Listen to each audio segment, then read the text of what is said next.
haven't really felt much of an impulse to make videos recently. Doesn't feel like there's been much to talk about, honestly.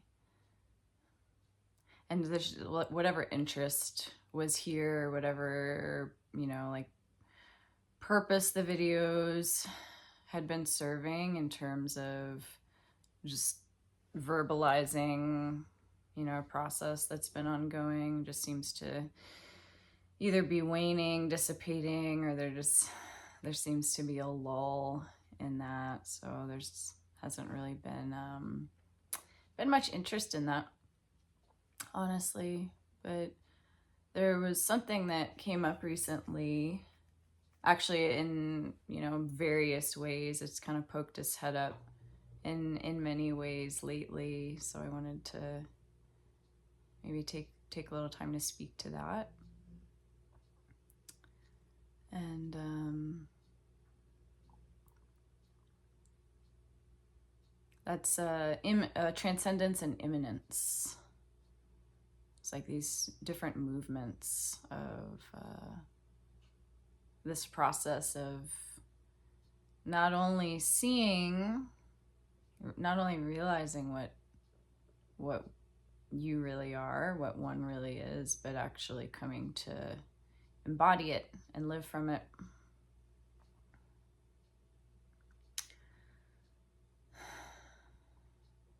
And so there's a transcendent phase, I guess you might call it, that occurs where there's like a waking up from everything that you thought you were. And it's not just a conceptual thing of like, oh, well, yeah, and conceptually I know I'm not that. I know I'm not that. I know I'm not that. Like, I know I'm not all these things. It's actually, there's a very visceral aspect to that. And I've kind of spoken to that in a few videos that I've made, and the way that I've at least described it, or the way that it felt here, was like this black hole opening up kind of in the center, and just everything that I thought I was getting sucked into it.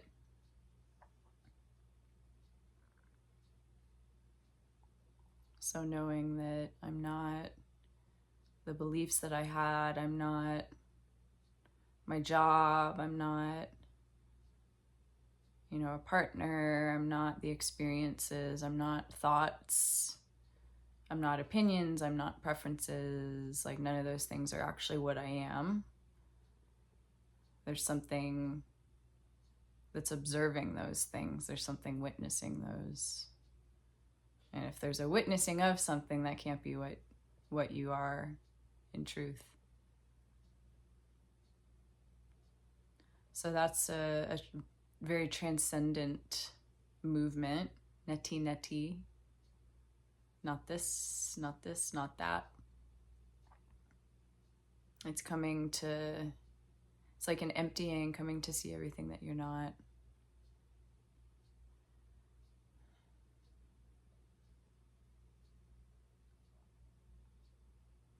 And that's not just a momentary glimpse. There can be momentary glimpses, perhaps in like meditation practices, in psychedelic experiences, where that veil kind of drops, and then there's an opening, and like a meeting of that presence, that emptiness, that being, just the pure being that is contentless. So there can be moments of that opening, and like those are very valuable. I've had many such experiences, and those are very valuable because it's a touchstone. It's a touchstone for a possibility. It's a touchstone for where all of this is heading. So there can be those experiences.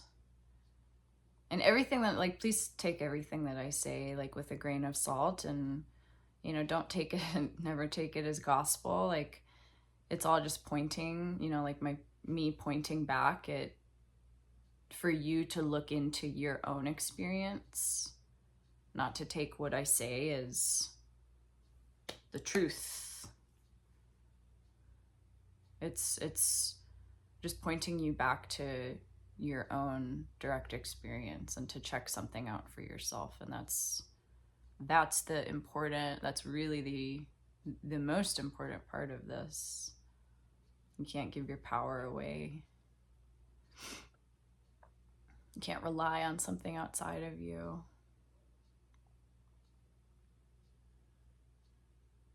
That's part of that feels like, for me, it was part of that kind of transcendent movement too, was, you know, there was just like this seeking and this grasping for answers, like some sort of answer outside of me. Like looking to somebody else. Like there's such deep conditioning around looking to somebody else for answers, for permission for something. And that can be really valuable. But at some point that has to be put down and seen that, like, no, that's not what you are either. So another aspect of this, there was not a plan to speak to this, but there's something interesting that I've noticed. And I can't say that this is, you know, the experience for everyone, but what I've noticed is that there's a difference in this transcendent movement between, and probably also like the immanence between, you know, like men and women, or masculine and feminine conditioning and setup and orientation. And that doesn't have to be, you know, men and women or a man and a woman. I'm sure that there are some that have, you know, some men that maybe have a stronger, like, you know, feminine nature and vice versa. And both existed here very much, you know, both existed here. There's very much like a masculine makeup and a very feminine makeup as well. But there's something interesting in that I've noticed, where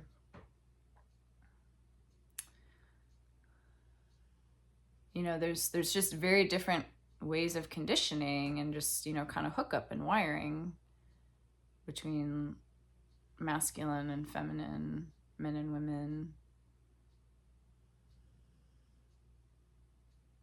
And at least what I've noticed is that, you know, and I can really only speak from this perspective, but what I've noticed is that for myself, there's been such a big movement in that transcendence.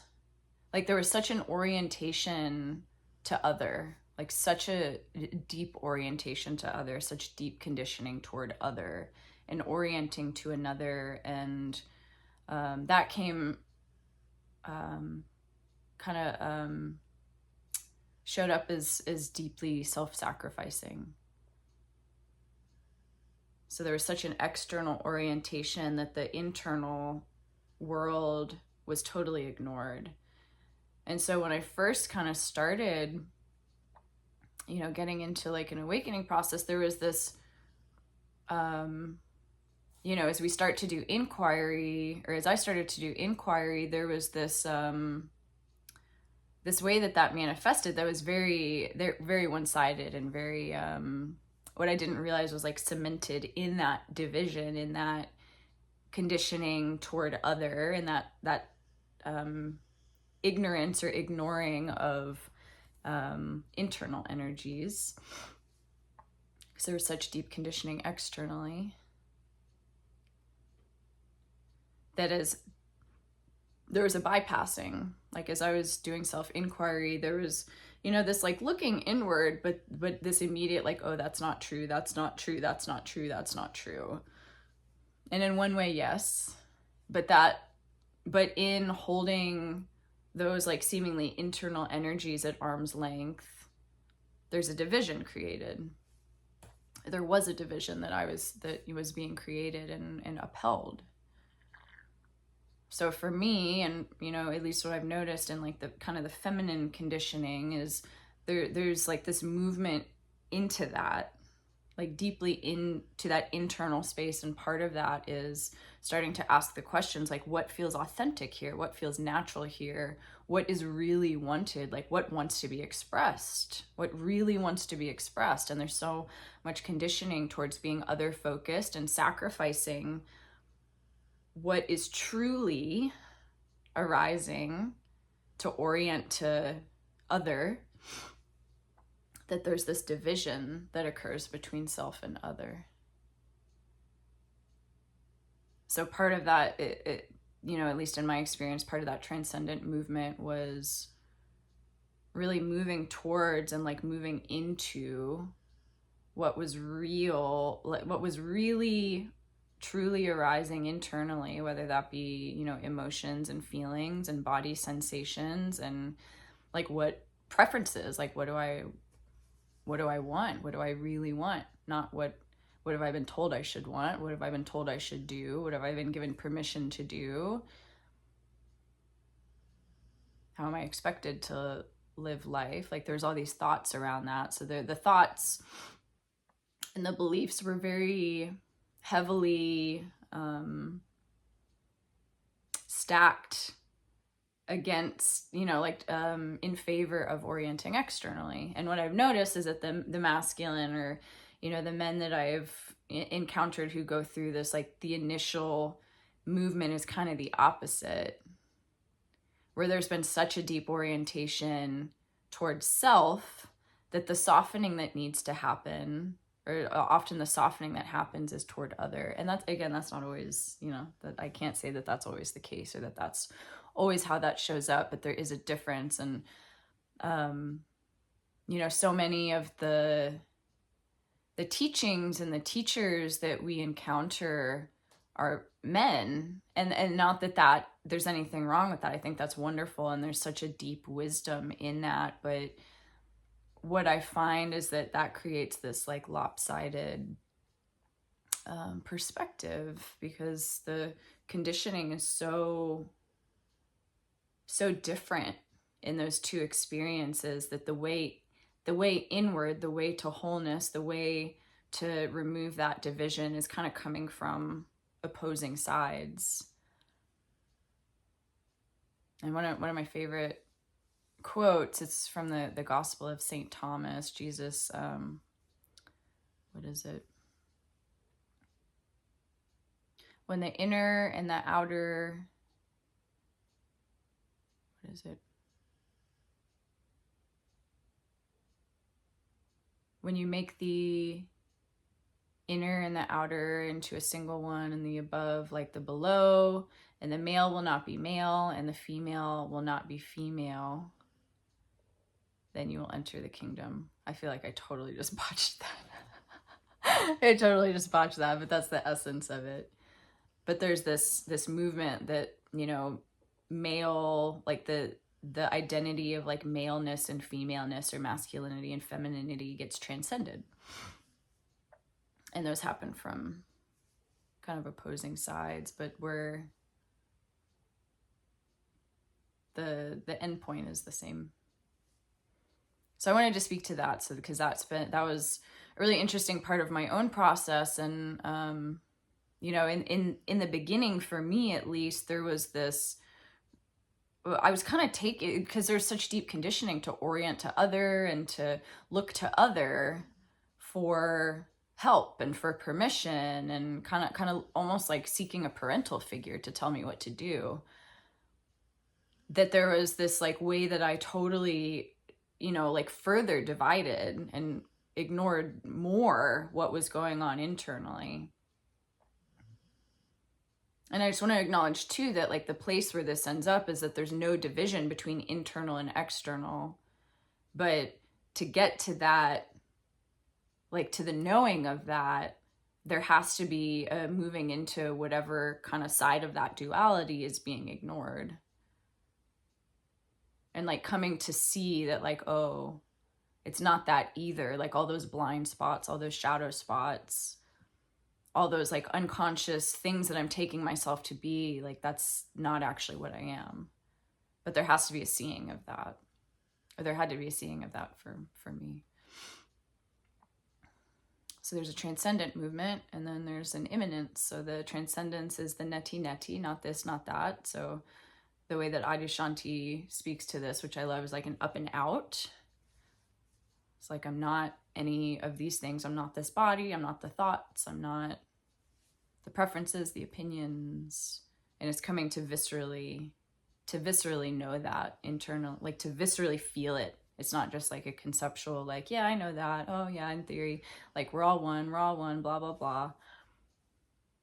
That was the kind of the black hole experience that I've spoken to. It was like this black hole open and it just sucked everything into it.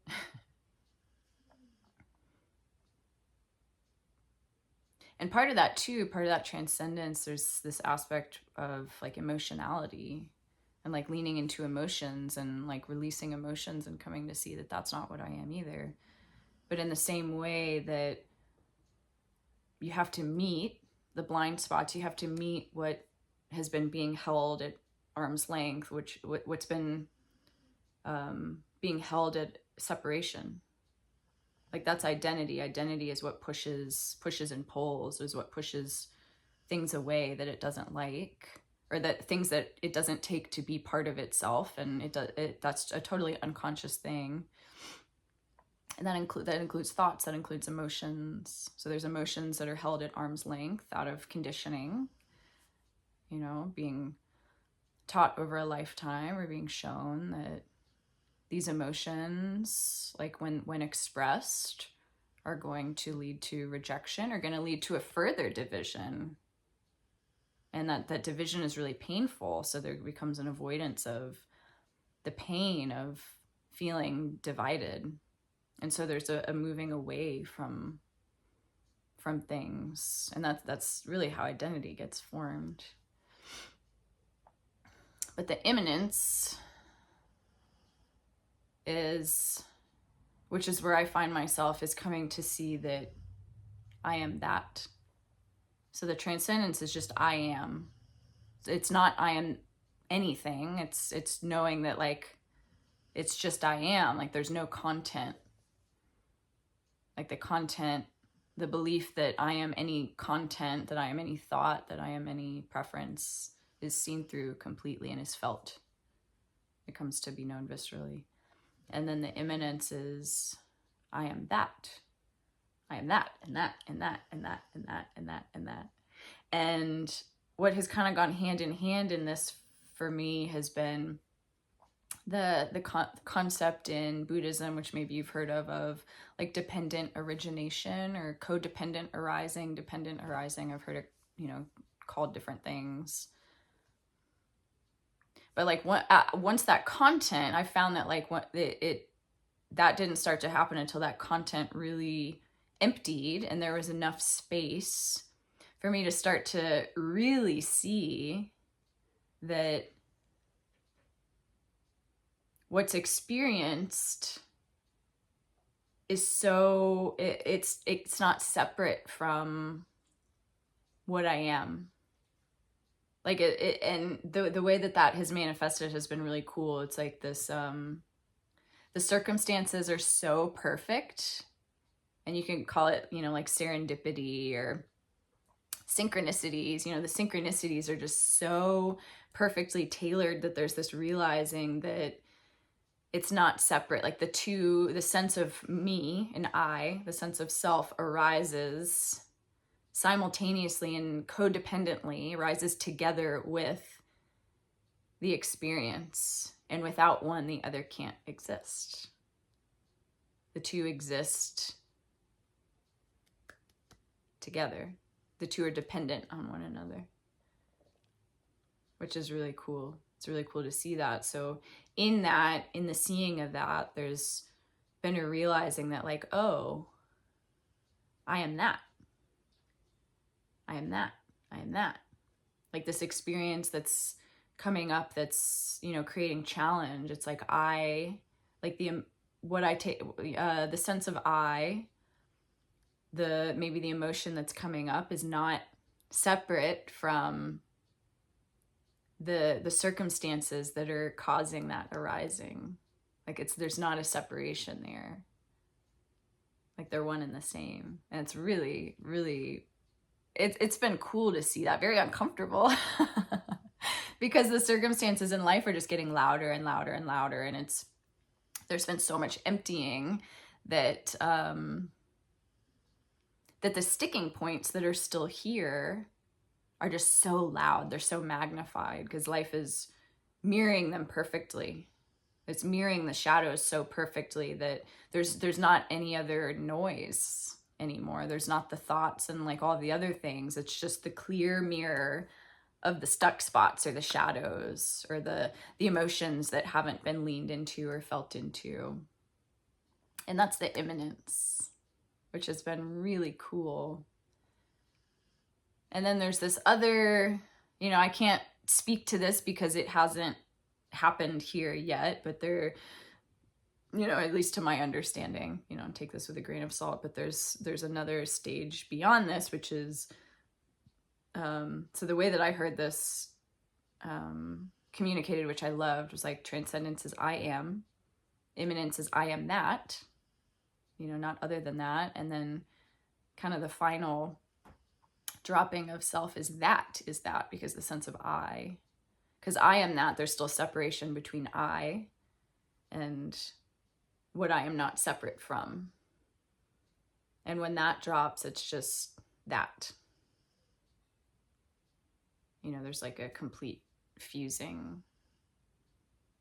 But I can't speak to that again. So, but like this process has been like, it's so deeply humbling because there's been these stages where there's just like this arrogance of like, oh, I'm here, trying to like orient to like where I feel like I am. And it's just this like deeper and deeper humility that comes online of like really just having to be so honest, just over and over and over again, just on it. Like, and every time there's that level of honesty internally, it's like something else drops. And it's just like this humility that I could never put into words. I could truly never put into words. So kind of like one of the ways that this subject emerged was just this, there's a few people in my life, but one in particular who is kind of stepping into like really confronting emotional stuff. And there's so much, like YouTube content out there that is very much probably unknowingly focused on like the transcendence of like, I'm not that, I'm not that, I'm not that, I'm not this emotion, I'm not this thing, I'm not this thing, this isn't true, this isn't true, this isn't true. And that's totally a stage of this process. And it's so important, such an important stage of this. But then there's like this coming back and occupying. There's an occupying of the emotion, but what happens is that there's no longer an identification with it. It's like there doesn't need to be a story about an emotion. It's just coming to directly experience whatever the sensation is in the body. And there's a realizing that all of those thoughts, all of those opinions, all the coping mechanisms, all the ways that I've been distracting myself with food and sex and technology and YouTube videos and Facebook scrolling and substances and, just like literally all of the big or small ways that we distract ourselves have been avoiding like directly feeling what's happening, which is like those strong emotions. It's like a running from that. And there comes a point where like the distractions and the coping mechanisms aren't there anymore. So there's no choice but to feel it fully, to occupy it, to kind of merge with it. And it's not the same as when there was identification. There still can, there have still been many moments of like getting caught by something and like getting swept away in something, but it's like learning to feel it completely through the body. And it's so fucking uncomfortable. It's so fucking uncomfortable. Like feeling it fully through and through. It's so fucking uncomfortable. But it's through the feeling of it that the energy gets liberated, that it frees itself. The identity is what kind of keeps it from being liberated, from just like this words start to get weird here and break down. So, you know, in one sense, it's like everything's already free. Everything's allowed. The resistance is allowed. The avoidance of the emotions is allowed. Like all of that is allowed. And so there's this, like when I first started to encounter that emotional stuff, there was a resistance to it. And so kind of the first stage of that is allowing the resistance to it to be there. It's like, can I just feel the resistance that is here around directly feeling these emotions and really, like, you can call it emotions. Emotions are just thought labels that label a sensation. And sometimes that labeling can be helpful. But really what it is just the feeling of a sensation directly. It doesn't necessarily need to be labeled, but those emotional labels can be helpful. And so, you know, part of that transcendence is coming to see that I'm not the emotions, but then part of the immanence is that, like, is meeting it so fully that it's like, I am that. Like, that is not other than what I am. It can't be other than what I am. Like, because being presence, like pure presence, allows everything to arise freely. It allows the resistance, it allows the sadness, it allows the intense emotions, it allows the coping mechanisms and the defense mechanisms and the thoughts and the identity and, you know, all the things. It allows all of it. So it's coming to see, like, I'm not other than that sensation, that, like, energetic stamp that the mind labels as maybe anger or sadness or grief. So it's allowing those things to run through fully. It's like, kind of, if you want to look at it in like the chakra kind of system, it's like opening those channels so fully that there's no nothing for that movement to bump up against.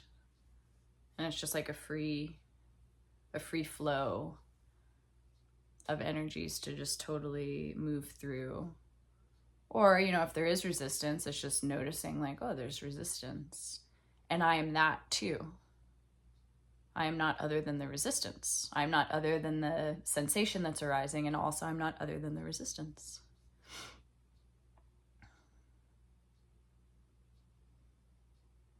So hopefully that provides a little bit of, I don't know, something, clarification, or just maybe just interest, entertainment, if nothing else.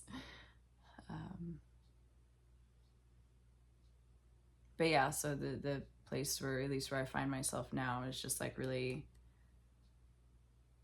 meeting all of that directly. Like, I am that, I am that, I am that, I am that, I am that. And there's totally still moments of like a resistance to it. So there's first that like black hole that opened up, and then Jennifer got sucked into it. And that black hole, it doesn't go away. It just, like, it keeps expanding and keeps drawing more and more of the self into it. It's just, it starts to pull the identification with emotions into it, like the secret identification, because we secretly identify, you know, create an identification with emotions by pushing emotions away. Like, I was conditioned not to feel anger because there was a deep disconnection that happened when anger was expressed. And so that was really painful. And so anger starts to get held at arm's length to try to mitigate that feeling of disconnection, try to maintain that feeling of connectedness, that to avoid the pain of separation. But that has to get dropped. like anger has to become included in that, in the expression of life. It can't be held at arm's length. It has to be allowed.